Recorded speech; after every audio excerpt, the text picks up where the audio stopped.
Hello student, मैं PNT sir पुनः आपके सामने आज पहला वीडियो बायोलॉजी का हेरिडिटी एंड एवोल्यूशन उन बच्चों के लिए या जो भी बच्चे जो इस समय एजुकेशन से जुड़े हुए हैं, पढ़ाई कर रहे हैं, उनको सुविधा नहीं मिल पा रही है। कोविड-19 के अंतर्गत समस्याएं, महामारी इतनी ज़्यादा बढ़ी हुई है कि वास्तव में घर से बाहर निकलना बहुत दुखद है। और आप लोग घर ही से जो चीज़ें पढ़ाई जा रही हैं तुम्हारे सिलेबस से इम्पॉर्टेंट, उन पर ध्यान दीजिए, पढ़ते रहिए। तब तक हम आपको इन टॉपिक के बारे में जानकारी देते रहेंगे। जो भी बोर्ड के एग्जामिनेशंस आने वाले हैं, जो मेडिकल के स्टूडेंट्स हैं, नीट के स्टूडेंट्स हैं, 12th बोर्ड एग्जामिनेशन, एनसीईआरटी से रिलेटेड जो टॉपिक्स हैं हमारे, हम लगातार आपको प्रोवाइड करते रहेंगे। तब तक आप लोग इन टॉपिक पर ध्यान देते रहिएगा। और ये एक टारगेट नहीं है कि हमें इतना ये शेयर करना है, बस ये टारगेट है कि बच्चों को अच्छी से अच्छी शिक्षा दी जाए, जिससे वो आगे की पढ़ाई अच्छी तरह कर पाएँ। और हमारा मेन मकसद यही नहीं है कि केवल हम थ्योरेटिकली पढ़ाने का प्रयास करें, हम बच्चों को प्रैक्टिकली भी ज़्यादा से ज़्यादा मोटिवेट करेंगे, जिससे उनकी पढ़ाई और उनके अंदर जो तकनीकी है उसमें काफ़ी ज़्यादा बढ़ावा है, जिससे वो भी आगे चलकर कुछ ना कुछ ऑर्गेनाइज कर सकें। ठीक है, तो आइए सबसे पहले आज हेरिडिटी एंड एवोल्यूशन में हम जो स्टडी करेंगे टॉपिक्स, जिसमें हमारा पहला टॉपिक होगा इंट्रोडक्शन। इंट्रोडक्शन में क्या होगा ऑफ, ठीक है, हेरिडिटी, इंट्रोडक्शन। इंट्रोडक्शन में जो सबसे पहले हमें मालूम है, जो जानकारी लेंगे आज मेंडल्स के बारे में। मेंडल, जिनका पूरा नाम है ग्रेगॉर जॉन मेंडल। ठीक है, ग्रेगॉर जॉन मेंडल एक साइंटिस्ट हैं। ये सबसे पहले इनका जो बान हुआ था, इनका जन्म जो हुआ था 1822 1822 में। और सबसे पहली चीज़ क्या है कि ये बहुत ही गरीब यानी बहुत ही पुअर फैमिली से बिलोंग करते थे। इनकी जो इनिशियल स्टडी जो हुई है, जो इनकी प्रारंभिक शिक्षा हुई है, वो इन्होंने जो ऑस्ट्रिया में की थी। ऑस्ट्रिया में इन्होंने क्या किया, ग्रेजुएशन किया। ग्रेजुएशन के लिए इन्होंने नेचुरल साइंस, फिजिक्स, मैथमेटिक्स जो इनके ग्रेजुएशन के सब्जेक्ट थे, उन्होंने उसका यूज़ किया। और धीरे धीरे इन्होंने अपने अंदर की जो जिज्ञासाएं हैं, जो साइंस रिसर्च रिलेटेड जिनकी जो जिज्ञासाएं हैं, उसके बारे में इन्होंने कहीं ज़्यादा स्टडी करना स्टार्ट किया। मेंडल की जो सोचें थी बिल्कुल अलग थी, उनके जो विचार थे वो बिल्कुल डिफरेंट थे। उनकी सोचें ये थी कि जो ऑर्गेनिक एवोल्यूशन चल रहा है, जिसमें जीवों के प्रति बहुत लंबी कहानी हो जाती है इनकी, उस समय लैमार्क और डार्विन थ्योरीज भी चल रही थी। लोगों ने इनके एक्सपेरिमेंट के बारे में ज़्यादा कुछ स्टडी ही नहीं किया। लेकिन जैसे जैसे मालूम चला, कुछ साइंटिस्ट थे अभी जिनके बारे में हम डिस्कस करेंगे, उन्होंने मेंडल के जो लॉ होते हैं, मेंडल के जो नियम हैं, उनको प्रोग्रेस करने के लिए, उनको पूरी दुनिया के सामने लाने के लिए बहुत ज़्यादा प्रयास किया। ठीक है, जिन्हें मेंडलिस्ट के नाम से भी जाना गया। ठीक दूसरी चीज़ क्या है, मेंडल ने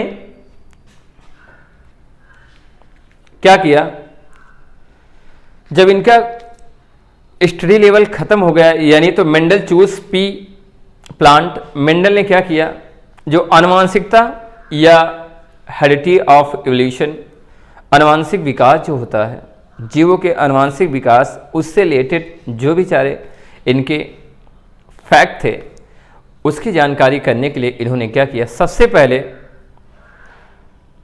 मेंडल्स ने मटर, जो उद्यान मटर होती है, जिसका नाम है जूलॉजिकल नेम बॉटनिकल नेम क्या होता है, पाइसम सटाइवम, उस प्लांट्स पर इन्होंने क्या किया, जिसको टी प्लांट या स्वीट टी प्लांट के नाम भी जाना जाता है, उस पर इन्होंने क्या किया, एक्सपेरिमेंट किया। एक्सपेरिमेंट करने के सबसे बड़े फैक्ट क्या थे, क्योंकि जो प्लांट था पहले उसके कैरेक्टर क्या थे। जो मटर का पौधा था उसके सबसे पहले कैरेक्टर ये थे कि पहले तो वो त्रिमासिक, यानी त्रिमासिक होने का मकसद क्या होता है, वो प्लांट्स केवल उसकी एक जनरेशन जो है 3 माह में ही क्या होती थी, फिनिश हो जाती थी। इसलिए उन्होंने सोचा कि ऐसे प्लांट्स जो केवल तिमाहिक होंगे उनमें 1 ईयर में कम से कम ज़्यादा से ज़्यादा उनकी पीढ़ियों की स्टडी की जा सकती है और कम समय में ज़्यादा स्टडी करने पर उनके लक्षण भी बहुत ज़्यादा प्राप्त किए जा सकते थे। दूसरी चीज़ क्या थी इस पौधे में, ये जो प्लांट था वो बाइसेक्सुअल था। बाइसेक्सुअल का मतलब होता उभयलिंगी, अर्थात इस प्लांट्स में मेल और फीमेल्स यानी जो नर और मादा दोनों की प्रॉपर्टीज़ थी, जिसके कारण एक्सपेरिमेंट करने में और ज़्यादा ही सहज हो गया। तीसरी प्रॉपर्टीज़ क्या थी कि जो ये प्लांट्स है इसके अंदर इसमें क्रॉस पॉलिनेशन या आर्टिफिशियल क्रॉस पॉलिनेशन भी कराया जा सकता था। तो इन्होंने कहा अगर ये भी संभव हो सकता है तो और ही ज़्यादा बढ़िया है कि इसको लगातार हम एक्सपेरिमेंट के थ्रू कंप्लीट करते रहे। यानी उसके बाद क्या होता है, ध्यान दीजिएगा, कुछ जो मेंडल की सफलताओं के कारण थे, यानी मेंडल सक्सीड क्यों हुए,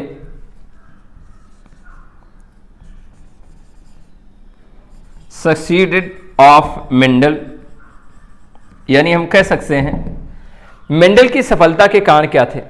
देखिए मेंडल ने अपने एक्सपेरिमेंट को कभी कम नहीं किया। उन्होंने जो सबसे पहले, जिसके बारे में अभी हम स्टडी करेंगे, मोनोहैबिट क्रॉस यानी जो लॉ ऑफ डोमिनेंस होता है, मेंडल ने अपने एक्सपेरिमेंट कभी भी कम नहीं किए। क्यों? क्योंकि लॉ, ये जनरेशन यानी जो पीढ़ी, यानी कहने का मतलब जो जेनेटिक्स जो चैप्टर हमारे यहाँ पर दिया गया हेरिडिटी, हेरिडिटी का मतलब होता है एक जनरेशन से दूसरे जनरेशन तक उनकी पीढ़ियों को क्या करना, पहुँचाना। तो यानी जो मेंडल ने अपने एक्सपेरिमेंट किए, उन एक्सपेरिमेंट में इन्होंने क्या किया, एक एक्सपेरिमेंट के बाद दूसरे एक्सपेरिमेंट पर भी ध्यान दिया। इसलिए लगातार उन्होंने 7 वर्षों तक रिपीट करते गए। इनकी 7 पीढ़ियों तक लगातार उन्होंने क्या किया, ऑब्जर्वेशन करते गए। ठीक है ना, ऑब्जर्वेशन करते गए और इन्होंने पाया कि जितने जैसे जैसे इनकी पीढ़ियों में हम नए रिजल्ट पाते जाते हैं वैसे वैसे इनके जो कैरेक्टर्स हैं, जो हाइब्रिड कैरेक्टर्स हैं, वो बढ़ते चले जा रहे हैं। ठीक है। दूसरा सबसे बड़ा फैक्ट था, Mendel choose a P plant. उन्होंने जो पी प्लांट्स चूज किए, उन्होंने उनके 3 कैरेक्टर सबसे इंपॉर्टेंट फैक्ट समझे।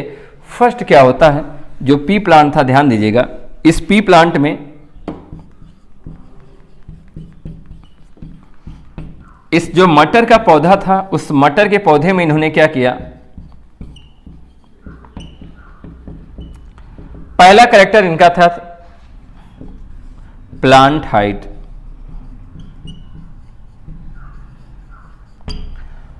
पहला इनका कैरेक्टर क्या था, प्लांट हाइट। ठीक है, यानी इन्होंने पौधे की लंबाई देखी, इन्होंने पौधों की लंबाई देखी और ये देखा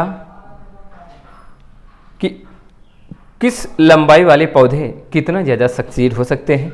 यानी इन्होंने इसके लिए एक लॉन्ग स्टेम वाला पौधा और एक क्या लिया, शॉर्ट स्टेम वाला। ठीक है। दूसरा इन्होंने क्या किया, seed shape, seed shape.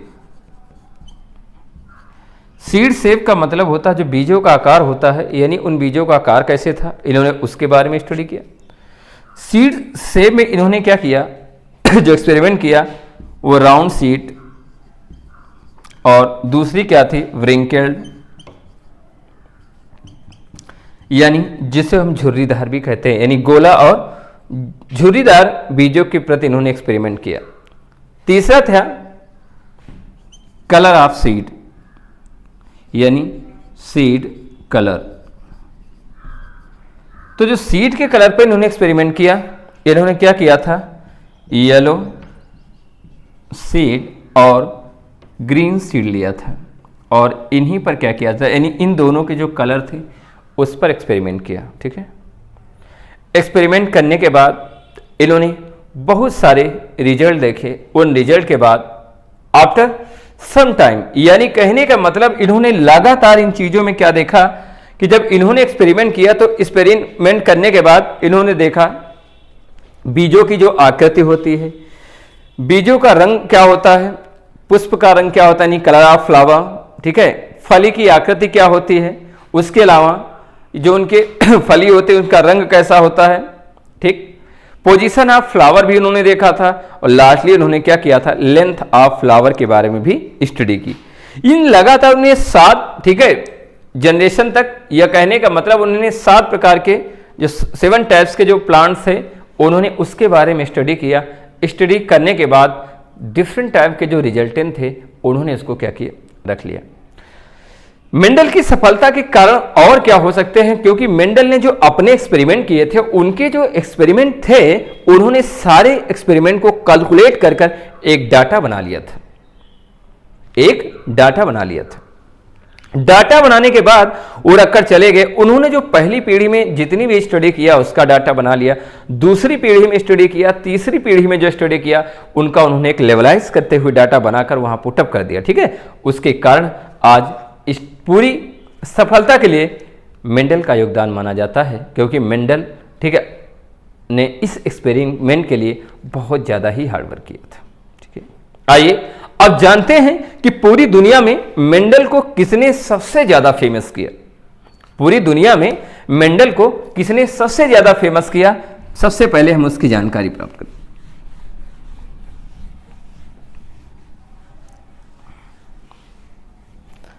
Mendel को फेमस करने के लिए एक क्वेश्चन आता है, मेंडलिज्म, ठीक है, कौन सा, हाँ देखते रहिए, इंपॉर्टेंट है मेंडलिज्म, ठीक है ना।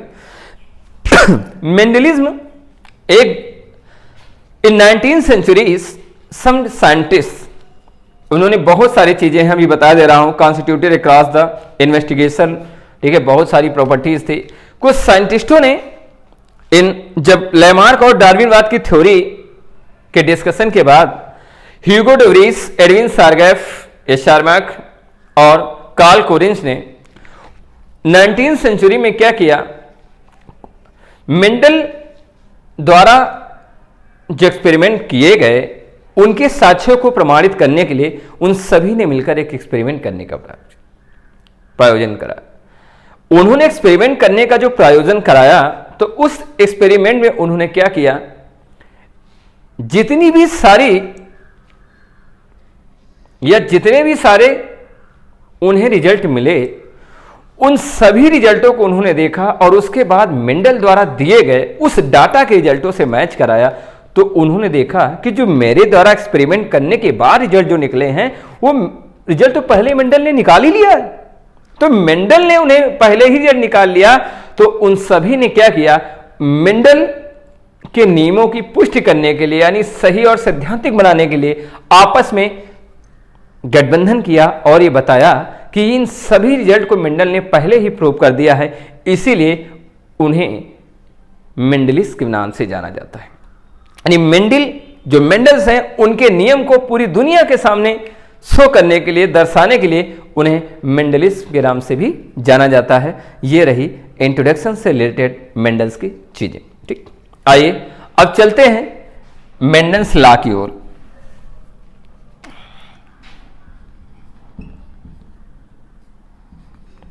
मेंडल्स लॉ, ध्यान दीजिएगा, मैंने बताया था साइंटिस्ट मेंडल ने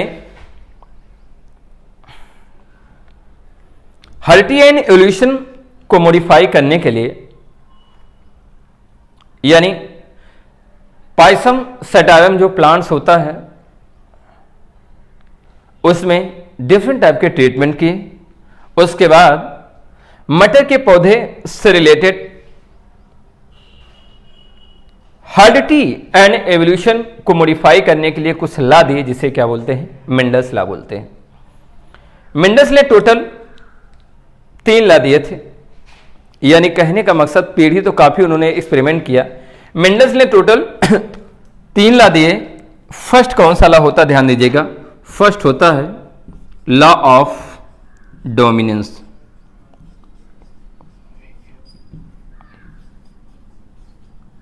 लॉ ऑफ डोमिनेंस, जिसको हम बोलते हैं प्रभाविता का नियम। प्रभाविता का नियम, ठीक है। दूसरा हमारा होता है law of सिग्रेशन। Law of सिग्रेशन, law of सिग्रेशन, ठीक है।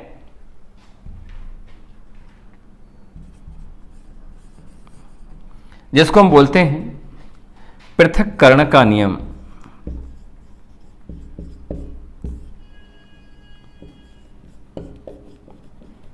ठीक है, जिसे क्या बोलते हैं पृथक्करण का नियम। और तीसरा होता है law of independent assortment. Third law हमारा क्या होता है लॉ ऑफ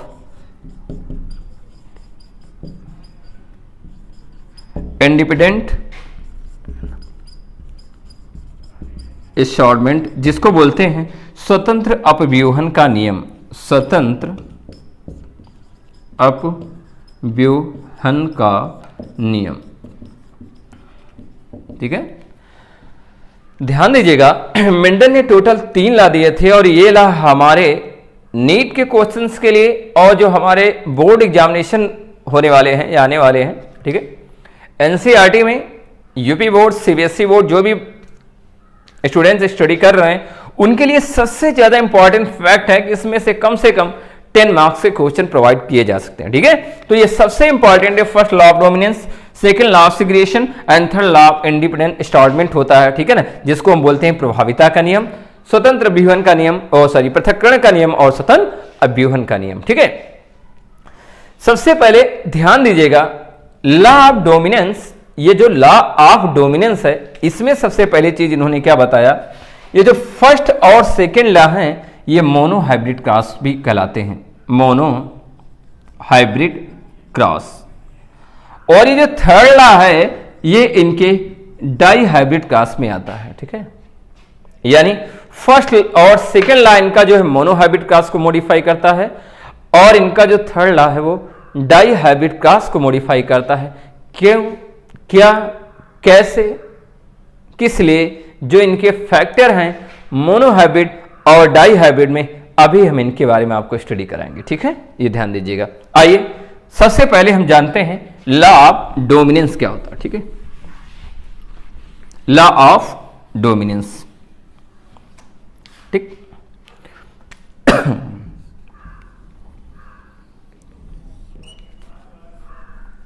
मेंडल ने क्या किया था, मेंडल ने सबसे पहले एक्सपेरिमेंट कराया था। इन्होंने क्या किया था, प्लांट्स हाइट के बेसिस पर, किसके बेसिस पर, प्लांट्स हाइट। इन्होंने क्या किया, एक बार सब यानी कुछ प्लांट्स लिए, ठीक है, कुछ प्लांट्स लिए। कुछ प्लांट्स लेने के बाद उन्होंने क्या किया, जैसे सपोज दैट ये प्लांट्स हमारा है,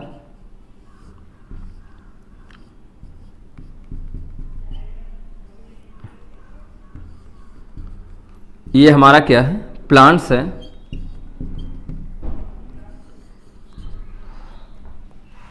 उन्होंने क्या किया था, एक मटर के पौधे से एक्सपेरिमेंट किया,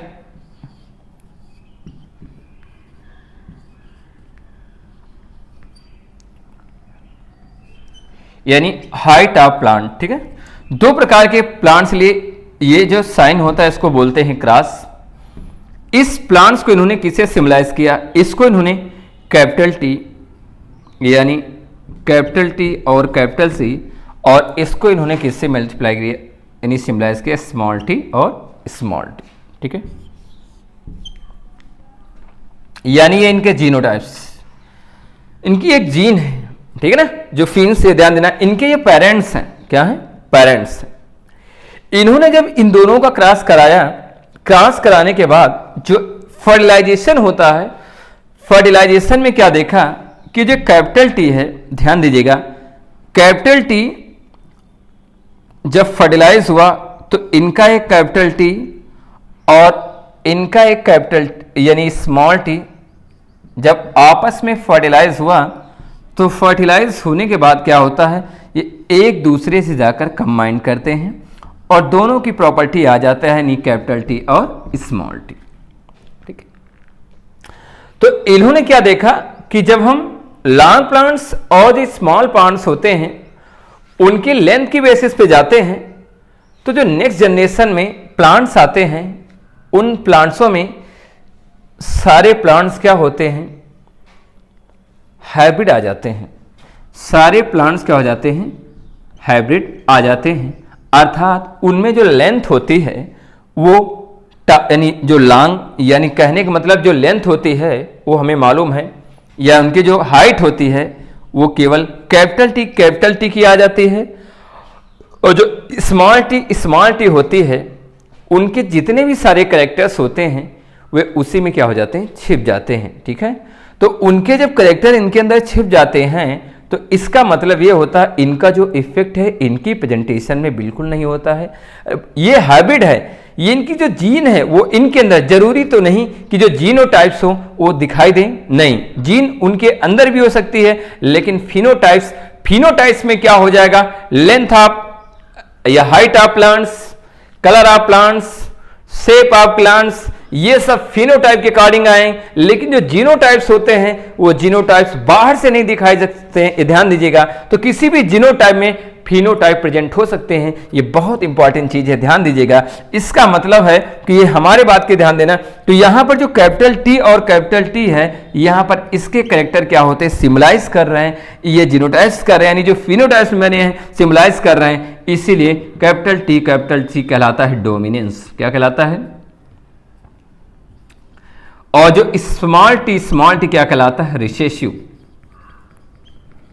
ठीक है ना, यानी कहने का मतलब इस लॉ ऑफ डोमिनेंस में यह दिखाया गया कि जो कैपिटल टी और स्मॉल टी यानी कैपिटल टी और स्मॉल टी के मध्य जब क्रॉस कराया जाता है तो जो F1 जनरेशन में प्लांट्स मिलता है हाइब्रिडाइजेशन के फलस्वरूप, ठीक है, उसमें जितने भी सारे कैरेक्टर्स होते हैं यानी हाइट ऑफ प्लांट के यानी जो फिनोटाइप्स के जितने भी सारे कैरेक्टर्स होते हैं वो कैपिटल टी के उस प्लांट्स में आ जाते हैं। इसीलिए हम कह सकते हैं कि जो F1 जनरेशन जो सबसे पहला जनरेशन होता है उसमें यानी लॉ ऑफ डोमिनेंस में ये बताया गया कि जो कैपिटल टी प्लांट्स होते हैं, जो प्लांट्स हाइट वाले होते हैं, वो स्मॉल प्लांट से क्रॉस कराने पर ज्यादा प्रभावी होते हैं। ये ध्यान दीजिएगा, ये बहुत इंपॉर्टेंट चीज है। ठीक है, चलो उतारो जल्दी, देख लो क्वेश्चंस।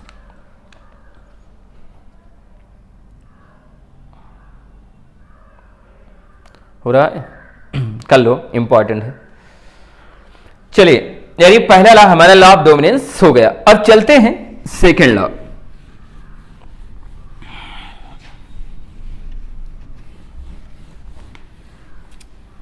मेंडल्स सेकेंड लॉ है law of segregation.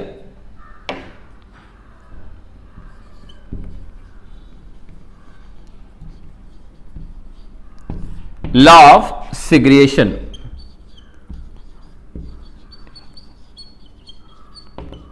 Law of segregation जिसको हम बोलते हैं पृथक्करण का नियम।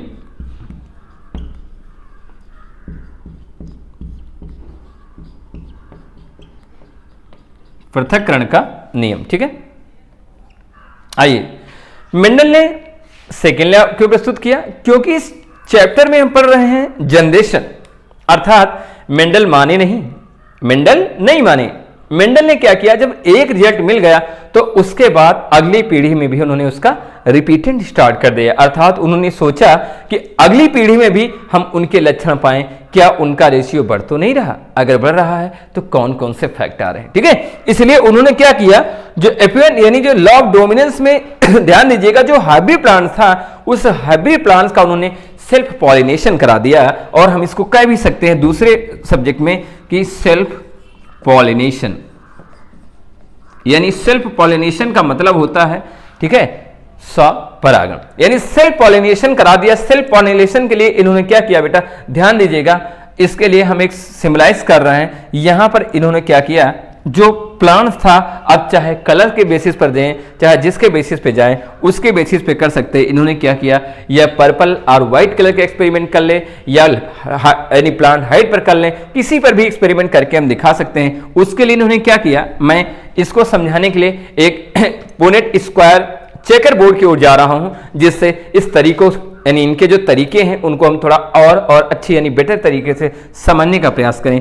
उसके लिए इन्होंने क्या किया, जो F1 जनरेशन के हाइब्रिड प्लांट्स थे, यानी F1 जनरेशन में जो कैपिटल टी स्मॉल टी था, और इन्होंने क्या किया, उनका सेल्फ पॉलिनेशन करा दिया, यानी कैपिटल टी स्मॉल टी और कैपिटल टी स्मॉल टी का इन्होंने क्या किया, सेल्फ पॉलिनेशन। जब एक ही टाइप्स के यानी दोनों जो बाइसेक्सुअली प्लांट्सों को एक दूसरे के साथ क्या किया, सेल्फ पॉलिनेशन करा दिया। सेल्फ पॉलिनेशन कराने के बाद इन्होंने क्या देखा, ध्यान दीजिएगा, इसको समझने के लिए हम क्या करते हैं, एक पुनेट स्क्वायर चेकर बोर्ड की तरफ जाते हैं। यहां पर ध्यान दीजिएगा, इन्होंने जो सेल्फ पॉलिनेशन कराया उसमें किस प्रकार की चीजों के बारे में स्टडी किया। ठीक है, आइए, ये पुनेट स्क्वायर चेकर बोर्ड है, एक साइंटिस्ट हैं पुनेट, इन्होंने क्या किया था, क्रॉस को आइडेंटिफाई करने के लिए एक चेकर बोर्ड बना दिया, जिसको हम क्या बोलते हैं, पुनेट स्क्वायर चेकर बोर्ड। उन्होंने क्या किया, इसमें जो फीमेल और जो मेल गैमेट्स हैं ये रिप्रेजेंट कर रहे हैं कि फीमेल मेट्स, यानी चाहे इस तरह रख लो चाहे। इसके लिए इन्होंने क्या किया, कैपिटल टी स्मॉल टी, यानी कहने का मतलब ये फिनोटाइप्स हो जाएंगे, ये भी कैपिटल टी और ये क्या हो जाएंगे, स्मॉल टी हो जाएंगे। ठीक है, तो इन्होंने सबसे पहले क्रॉस कराया, क्रॉस कराने पर इन्होंने क्या देखा, यानी कैपिटल टी और कैपिटल टी, यहां पर क्या हो जाएगा, कैपिटल टी और कैपिटल टी। उसके बाद कैपिटल टी स्मॉल टी, यहां पर कैपिटल टी क्या बन जाएगा, स्मॉल टी। उसके बाद क्या हो जाएगा, यानी स्मॉल टी कैपिटल टी, यानी कैपिटल टी क्या हो जाएगा, स्मॉल टी। और उसके बाद स्मॉल टी यानी कैपिटल स्मॉल टी और स्मॉल टी। ठीक, देखिए इन्होंने क्या किया, इन्होंने जैसे जैसे एक्सपेरिमेंट कराया, तो एक्सपेरिमेंट कराने के बाद क्या देखा कि जो रेशियो ऑफ हाइब्रिड प्लांट्स है वो लगातार क्या कर रहा है, इंक्रीज कर रहा है। जो रेशियो ऑफ हाइब्रिड प्लांट्स है वो लगातार इंक्रीज कर रहा है। इन्होंने इनके अंदर दो प्रकार की चीजें देखी, इन्होंने इनके अंदर दो प्रकार की चीजें देखी।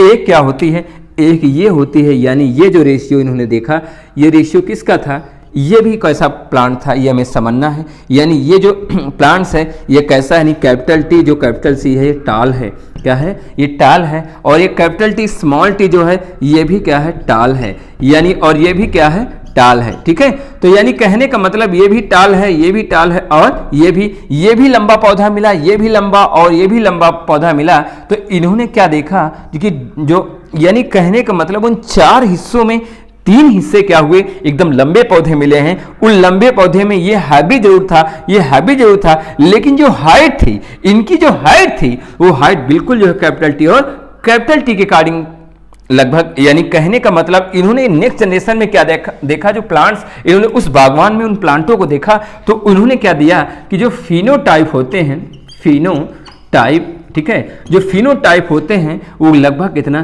3:1 आते हैं, यानी 3 रेशियो क्या होते हैं, लॉन्ग होते हैं, और 1 रेशियो क्या होते हैं, डॉर्फ होते हैं। डॉर्फ यानी जो शार्ट पौधे होते हैं वो होते हैं। ठीक है, इतनी बात समझ आ गई। यानी फिनोटाइप में इन्होंने देखा, फिनोटाइप का मतलब क्या होता है, व्हाट इज अ फिनोटाइप। तो फिनोटाइप्स क्या करते हैं, शेप, साइज और उनके जो कलर्स होते हैं, यानी कहने का मतलब क्या होता है, जो शेप, साइज यानी लेंथ या हाइट और उनके जो कलर दिखाते हैं वो क्या कहलाते हैं, फिनोटाइप्स कहलाते हैं। इससे हमने क्या देखा, लास्ट सेग्रीगेशन में क्या देखा कि capital T capital T capital T small T capital T small T phenotypes हैं। ठीक है, क्योंकि इनकी जो लेंथ है, इनकी जो हाइट्स है वो लगभग क्या है, सिमिलर है। इतनी बात समझेगी। अब आइए जीनोटाइप की बात करते हैं। जीनोटाइप में क्या होता है, ध्यान दीजिएगा,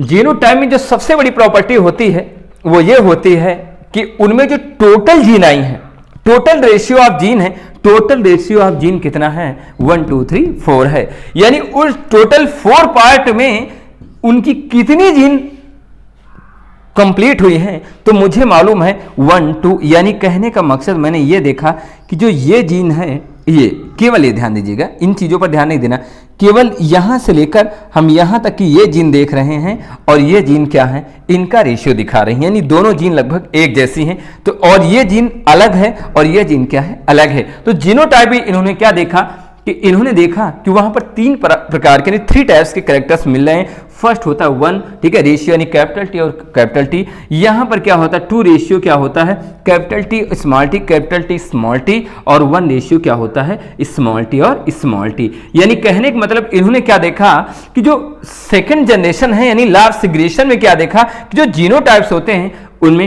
1 रेशियो क्या आता है टाल आता है, और 2 रेशियो क्या होते हैं हाइब्रिड टाल होते हैं, और 1 रेशियो क्या होते हैं डॉर्फ होते हैं, ठीक है। तो सारे लक्षणों का नहीं सारे कैरेक्टर्स का अलग अलग डिस्ट्रीब्यूट हो जाना, अलग अलग हट जाना, यानी अलग अलग डिवाइड हो जाना ही क्या कहलाता है लॉ ऑफ सिग्रेशन का, ठीक है ना। लॉ ऑफ सिग्रेशन यानी जो मैंने ये बताया हो सकता है आप लोगों को अच्छी तरह समझ में आ गया हो कि इसमें जो फिनोटाइप्स क्या होते हैं और जीनोटाइप्स क्या होते हैं। चलिए ये बात समझ में आ गई, उतार लीजिए, करो जल्दी कंप्लीट करो।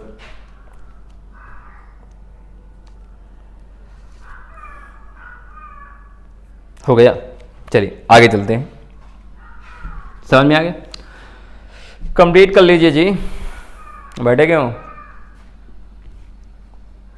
ठीक है उतार लो।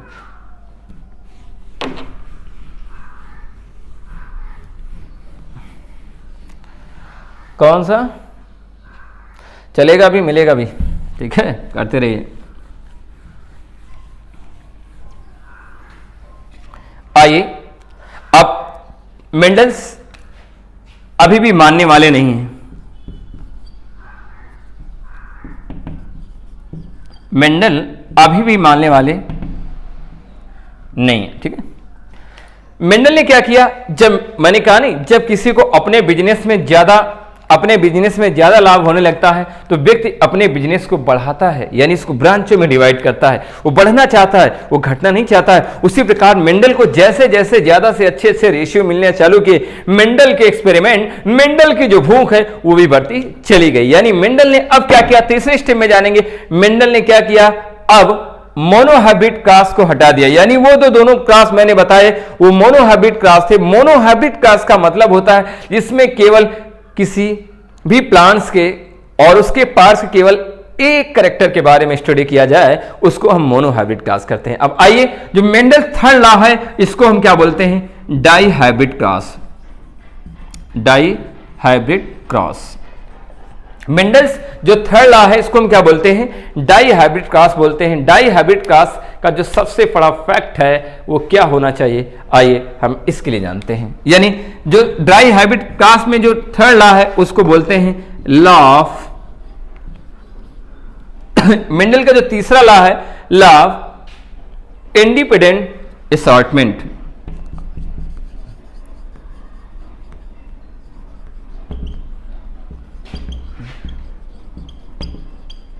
जिसको हम बोलते हैं स्वतंत्र अपव्यूहन का नियम।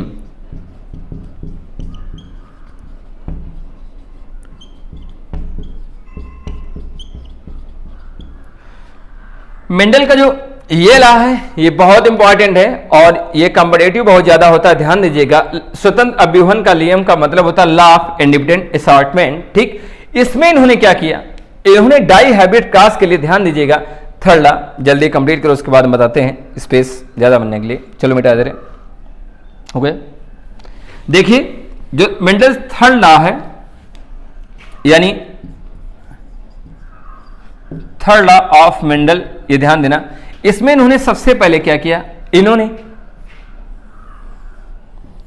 जो प्लांट्स होते हैं उन प्लांट्स के 2 कैरेक्टर्स लिए, प्लांट्स के 2 कैरेक्टर लिए। सपोज दैट ये फ्लावर है, यानी ये प्लांट्स फ्लावर है, कैसा है, पर्पल मान लीजिए, ठीक। या दूसरा हम इसके सीड्स के बारे में भी देख सकते हैं, इनके सीड्स भी रख सकते हैं, ठीक। ये पहला कैरेक्टर है फ्लावर, दूसरा है इसकी हाइट। पहला कैरेक्टर है फ्लावर, दूसरा कैरेक्टर इसकी हाइट है। जब किसी प्लांट्स में 2 कैरेक्टर लिए जाते हैं, अगर उनके 2 कैरेक्टर देखे गए तो ऐसा क्या क्रॉस कहलाएगा, 2 होगा तो उसे डाई बोलेंगे, हाइब्रिडाइजेशन कराया गया तो हाइब्रिड हो गया, बाकी तो क्रॉस जानते ही हो आप लोग, ठीक है ना।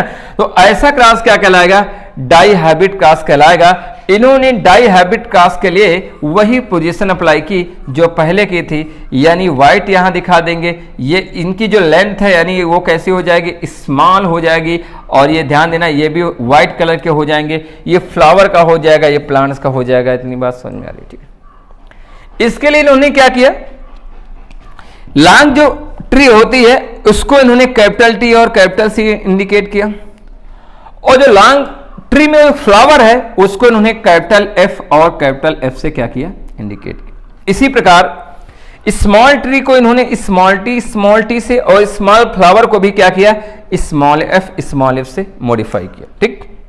तो इन्होंने जब क्रॉस कराया, दोनों में क्रॉस कराने के बाद क्या देखा, ध्यान दीजिएगा, यानी कैपिटल टी और यहां पर क्या हो गया, यहां पर इन्होंने जब क्रॉस कराया तो क्रॉस कराने पर क्या देखा कि जो इनके क्रॉस होते हैं कैपिटल टी कैपिटल एफ और स्मॉल टी स्मॉल एफ के जो क्रॉस होते हैं, तो उन्होंने उसमें क्या किया, capital T small T capital F और स्मॉल एफ यानी इन जनरेशन के बारे में इन्होंने क्या किया, आगे चल के स्टडी करना स्टार्ट किया, ठीक है। आगे चलकर इन्होंने इसका स्टडी करना स्टार्ट किया, ठीक है। यानी दो प्रकार के क्रॉस होने का, एक क्रॉस इनका यानी लंबाई का, एक क्रॉस इनका यानी उस कलर का यानी फ्लावर का लंबे, ठीक है ना, स्मॉल का और उसके भी स्मॉल का। तो दो कैरेक्टर होने के कारण इनका जो सॉल्यूशन है उसका नाम क्या दिया, डाई, यानी ऐसा क्रॉस क्या कहलाया, डाई हाइब्रिड क्रॉस कहलाया। बात समझ में आ रही? चलो आगे चलते हैं ग्राफिकल समझने के लिए कि इनका जो डाई हाइब्रिड क्रॉस कैसे हुआ, किस प्रकार होगा, ये ध्यान देना, ठीक है ना। मेंडल ने क्या किया था, डाई हाइब्रिड क्रॉस को यानी एकदम से सिग्निफिकेंस करने के लिए उन्होंने क्या किया, कैपिटल टी स्मॉल टी को जो है, यानी जो capital T small T capital F और जो स्मॉल एफ होते हैं, उन्होंने उनका जब क्रॉस कराया, क्रॉस कराने के बाद क्या देखा, क्रॉस कराने के बाद इन्होंने यहां से कैपिटल टी और वहां पर क्या कर दिया, स्मॉल टी। उसके बाद इन्होंने क्या किया, कैपिटल एफ और स्मॉल एफ, ठीक, यानी कैपिटल टी स्मॉल टी से जब क्रॉस कराया तो यहां इन्होंने क्या किया, ध्यान देना, फर्स्ट स्टेट में, ठीक, कैपिटल टी और उसके बाद इन्होंने क्या किया था, इस तरफ कैपिटल टी, यहां पर इन्होंने स्मॉल टी कर दिया। स्मॉल टी के बाद क्या होता है, ध्यान दीजिएगा, स्मॉल टी इन्होंने कैपिटल एफ और यहां पर क्या किया, स्मॉल एफ, यानी कैपिटल एफ स्मॉल टी, यहां इन्होंने क्या कर लिया, यहां पर इन्होंने क्या कर लिया, कैपिटल एफ, ठीक है, उसके बाद यहां पर क्या कर लिया, स्मॉल एफ, ठीक, कैपिटल एफ और उसके अलावा क्या लिया, स्मॉल एफ।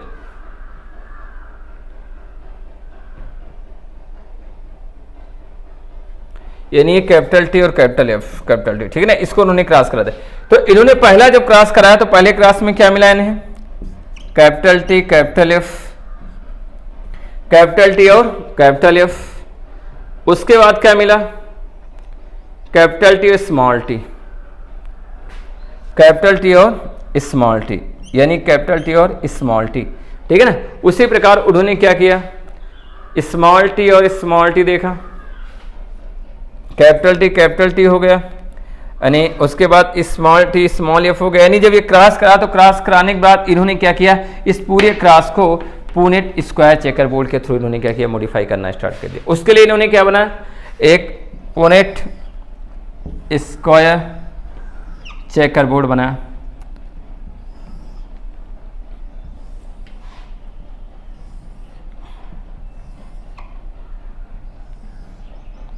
ध्यान दीजिएगा।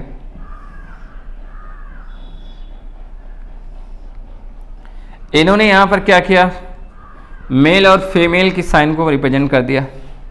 मेल और फीमेल साइन को रिप्रेजेंट करने के लिए ध्यान दीजिएगा, यानी जो मेल और फीमेल साइंस होते उस इनके उसमें कैसे इन्होंने क्रॉस कराया, ध्यान दीजिएगा, जो बहुत इंपॉर्टेंट क्रॉस बनेगा हमारा, ठीक।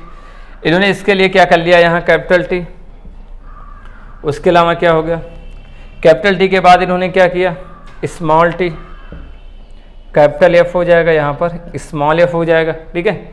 उसके बाद यहाँ पर क्या हो जाएगा, कैपिटल टी, उसके बाद स्मॉल टी, कैपिटल एफ और स्मॉल एफ, ठीक।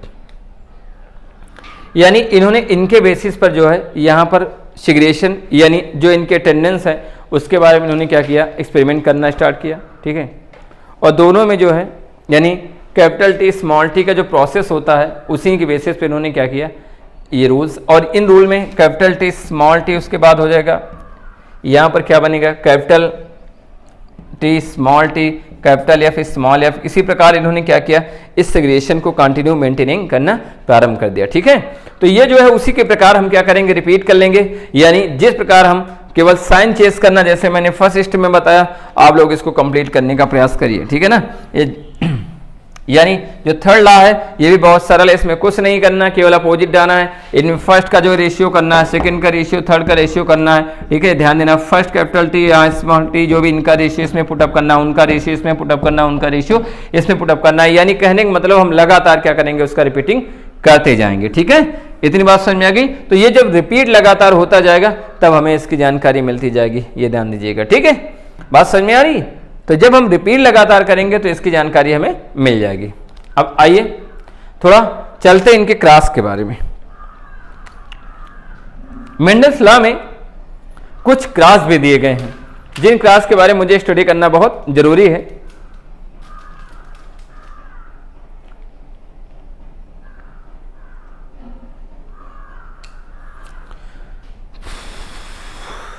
पहला होता है बैक क्रॉस, यानी फर्स्ट होगा बैक क्रॉस और दूसरा क्या होगा, टेस्ट क्रॉस। शॉर्ट ट्रिक्स में हम समझने का प्रयास करेंगे जो बैक क्रॉस होता है और जो टेस्ट क्रॉस होता है। बैक क्रॉस में क्या होता है, जो हाइब्रिड यानी जो F1 जनरेशन के हाइब्रिड होते हैं, F1 जनरेशन के जो हाइब्रिड होते हैं उनका क्रॉस, जो उनके जो जीन्स होते हैं उनमें चाहे वो डोमिनेंस का ले लो चाहे रिसेसिव का ले लो। यानी बैक क्रॉस के लिए हम क्या करेंगे, F1 जनरेशन का जीन क्या होगा, ये क्रॉस हम यहां पर बना देंगे। ठीक है, F1 जनरेशन की जीन कौन हो सकती है, हमें समझने का प्रयास करना है।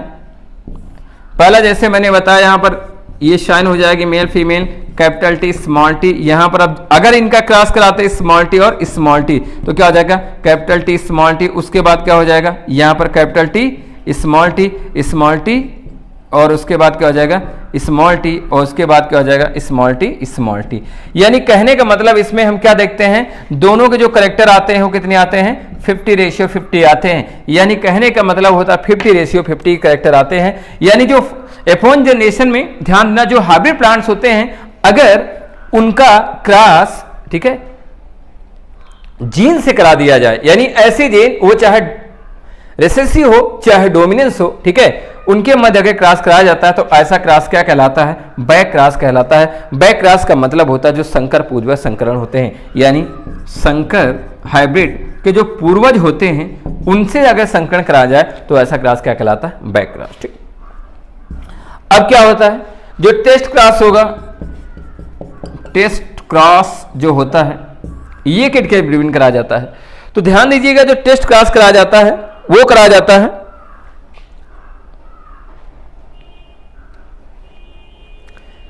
जो F1 जनरेशन का प्लांट होगा, F1 जनरेशन का जो हाइब्रिड प्लांट होगा अगर उसका क्रॉस हम करा दें, ध्यान दीजिएगा, F1 जनरेशन का जो हाइब्रिड प्लांट होगा अगर उसका क्रॉस क्या कराएं, जो जीनोटाइप से उनके पेरेंट्स होते उसमें जो ड्वार्फ होता है, यानी जो जिसके लक्षण दिखाई नहीं देते उनके मध्य अगर क्रॉस कराया जाए तो ऐसा क्रॉस क्या कहलाता है, टेस्ट क्रॉस कहलाता है। और टेस्ट क्रॉस में भी कैपिटल टी स्मॉल टी, यहां पर क्या हो जाएगा कैपिटल टी स्मॉल टी और उसके बाद स्मॉल टी, यानी यहां पर भी 50-50 रेशियो आता है। बस इतना ध्यान देना कि जो टेस्ट क्रॉस होते हैं वो क्या होते हैं, वो ऐसे यानी जो हाइब्रिड प्लांट्स होता है F1 जनरेशन का, और जो F1 जनरेशन में जिनके करेक्टर नहीं दिखाई देते हैं यानी जो रेसेसिव होते हैं उनके बिटवीन अगर क्रॉस कराया जाए तो टेस्ट क्रॉस कराएगा।